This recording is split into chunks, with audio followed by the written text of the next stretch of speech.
Hello বন্ধুরা, Rasulpur BM high স্কুলের সামনে আমি একটা ক্লাসিক মোমো নামে ফুড স্টল খুলেছি।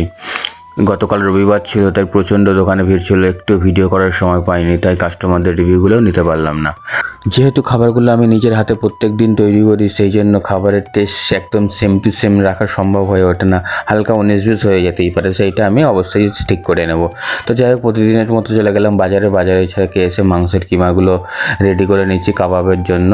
এরপর এর মধ্যে মশলাগুলো দিয়ে দিলাম, সব রকমের যে মশলা দেওয়া হয় সেই সব মশলা দিয়ে মাংসটাকে খুব ভালো করে ম্যারিনেট করে রেখে দিলাম। এরপর চলে আসলাম ময়দা মাখতে। ময়দা ভালো করে মাখা। রবিবার দিন যেহেতু মটন মোমো তৈরি করা হয়, সেই জন্য মটনের কিমাগুলোকে ভালো করে রেডি করে নিচ্ছি।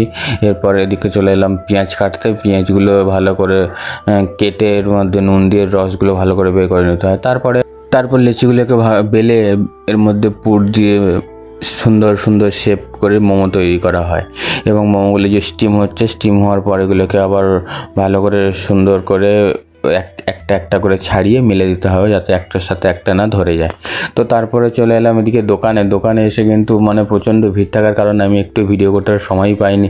যখন একদম সব মাল শেষ হয়ে গেল তখন এই ভিডিওটা করছি। তো তখন খুব কষ্ট হচ্ছে যে কাস্টমারের রিভিউগুলো আজকে নিতে পারলাম না এবং ভিডিও করতে পারলাম না। তো তারপরে 1.5 প্লেট মতো মটন মোমো ছিল। এই বন্ধুগুলো আসলো এবং এরা সেই 1.5 প্লেট মটন মোমো নিল, খেয়ে বললো খুব ভালো হয়েছে। আজকের মতো এই পর্যন্তই, দেখা হচ্ছে পরের দিন পরের ভিডিওতে।